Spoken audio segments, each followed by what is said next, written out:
पानी के लिए परंपरा बचाने में अब बात करते हैं जयपुर के तालकटोरा सरोवर की, जो जल संरक्षण की बेशकीमती विरासत है।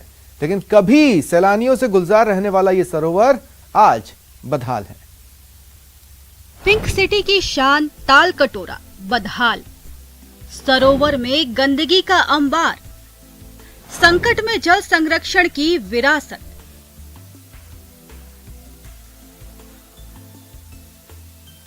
पिंक सिटी की शान ये सरोवर बदहाल है। गंदे पानी और मलबे का ढेर है। ये तालकटोरा सरोवर है जो गंदगी का कटोरा बन गया है।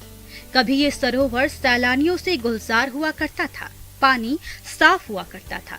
अब गंदगी की भरमार है। जल संरक्षण की इस बेशकीमती विरासत का बुरा हाल है। ये सरोवर जयपुर के इतिहास का साक्षी रहा है। कहा जाता है कि करीब 293 साल पहले महाराज सवाई जयसिंह द्वितीय ने तालकटोरा की पाल पर बैठकर जयपुर स्थापना की इबारत लिखी थी। और राजा जयसिंह जी द्वितीय के द्वारा और इसका स्वरूप और अस्तित्व के अंदर आया था। उससे पहले तालकटोरा का नाम जयसागर था, जहाँ पे और इसके चारों तरफ था वो पाल का बाग कहा जाता था। आमेर से राजा जयसिंह जी वगैरह जितने भी जो महाराजा वगैरह थे वो यहाँ पे आके शिकार वगैरह करते थे और बादल महल के अंदर वहाँ पे जाके और आराम करके और तालकटोरे के अंदर जो मगरमच्छों की जो लड़ाई वगैरह होती थी वो सब देखा करते थे।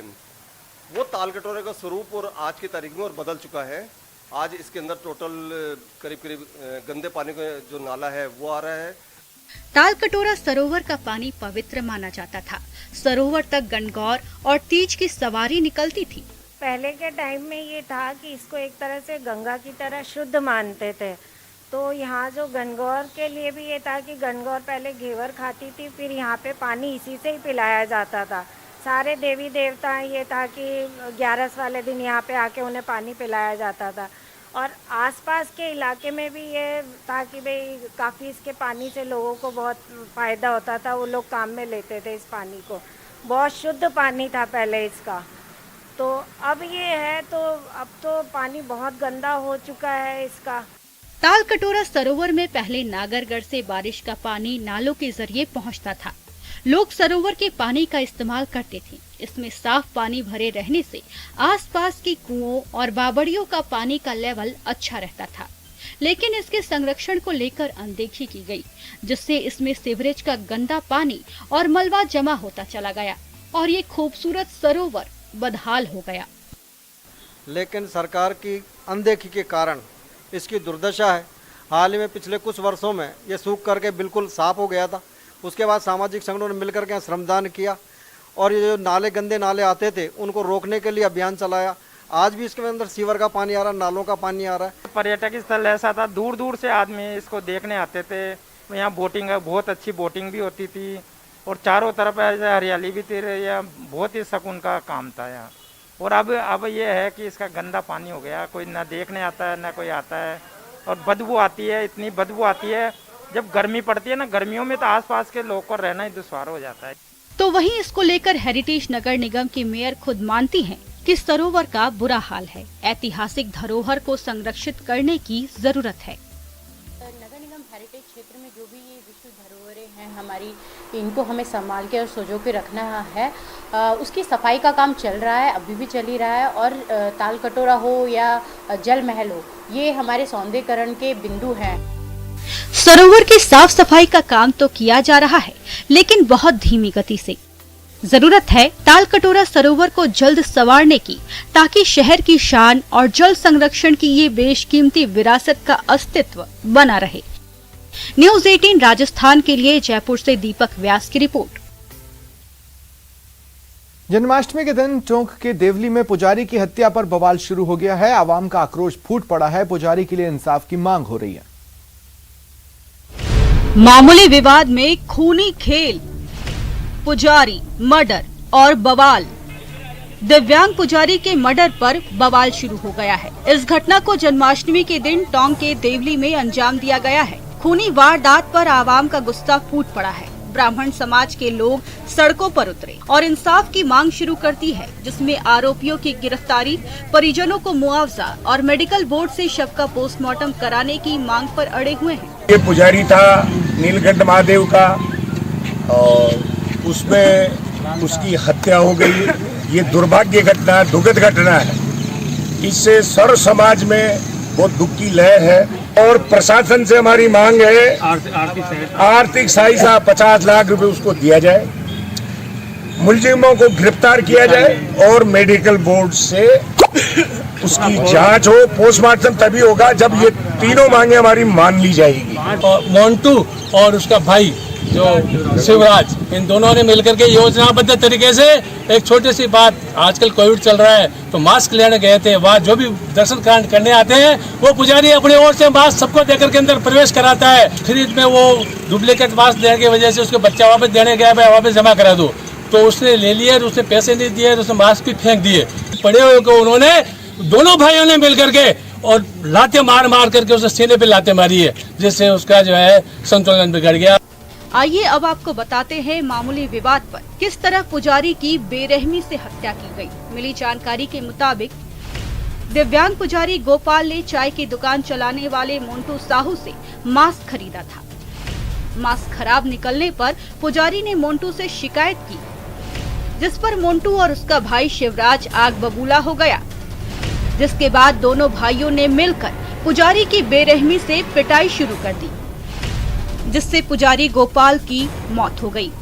पुजारी की बेरहमी से हत्या पर बवाल शुरू होने के बाद पुलिस हरकत में आई, एक आरोपी को गिरफ्तार किया, जबकि दूसरा आरोपी अभी भी पुलिस की गिरफ्त से दूर है। मास्क लेने किसी ठेले पर गए थे, जहाँ उनके रेट को लेकर विवाद हो गया, पासनी हो गई, वो कमिटी भी हुई, जैसा रिपोर्ट में बताया है। उसके बाद में पुजारी जब मंदिर में गया, वहाँ मोबाइल से उतरा नहीं और वहीं बहन पे उनकी होके उसकी डेथ हो गई। इस रिपोर्ट पर फरियादी का जो मृतक है उसके परिवार वालों ने रिपोर्ट दिया, उस पर हमने मुकदमा दर्ज किया है और जो नामजद आरोपी है उनमें से एक को डिटेन भी किया है। एसडीएम भारत भूषण ने हत्या के इस मामले को गंभीरता से लेते हुए पुलिस को फौरन कार्रवाई के निर्देश दिए हैं, लेकिन मृतक के परिजन और समाज के लोग अपने फैसले पर अड़े हुए हैं कि जब तक आरोपियों को गिरफ्तार कर सख्त कार्रवाई नहीं की जाती है, तब तक पुजारी का अंतिम संस्कार नहीं करेंगे। न्यूज़ 18 राजस्थान के लिए टोंक से दौलत पारिक की रिपोर्ट। रुकते हैं ब्रेक के लिए।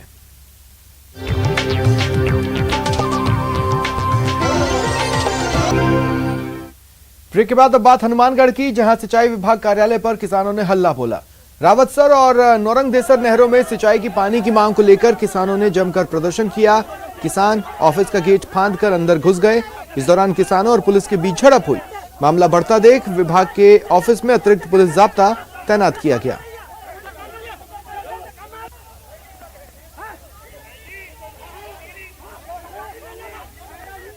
ये था कि जैसे ही हम ज्ञापन देने आए तो हमें आगे नहीं जाने दिया गया, लेकिन बीजेपी के कुछ साथी आए तो उनके लिए दूसरा गेट खोल दिया गया। इस वजह से यहाँ स्थिति बिगड़ी। वो प्रशासन की गलती थी और प्रशासन हमेशा ऐसी गलतियाँ करता है, लेकिन हम संयुक्त किसान मोर्चा की तरफ से कहना चाहते हैं कि सुधर जाओ, किसानों का साथ दो, क्योंकि हम गंदी राजनीति इन लोगों की तरह करने नहीं आए हैं। आज हम किसान, मजदूर और व्यापारी की लड़ाई लड़ रहे हैं।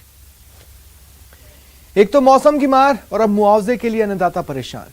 इस बार टोंक जिले और उसके आसपास के इलाके भारी बारिश की वजह से किसानों को काफी नुकसान उठाना पड़ा है। ऐसे में किसान सरकार से जल्द गिरदावरी और मुआवजे की मांग कर रहे हैं। बाकायदा किसानों ने टोंक जिला कलेक्ट्रेट पर प्रदर्शन किया और मुख्यमंत्री के नाम जिला कलेक्टर को ज्ञापन सौंपा। किसानों की मांग है सरकार जल्द से जल्द गिरदावरी कराए और किसानों को फसल खराबे की मुआवजा राशि बांटी जाए।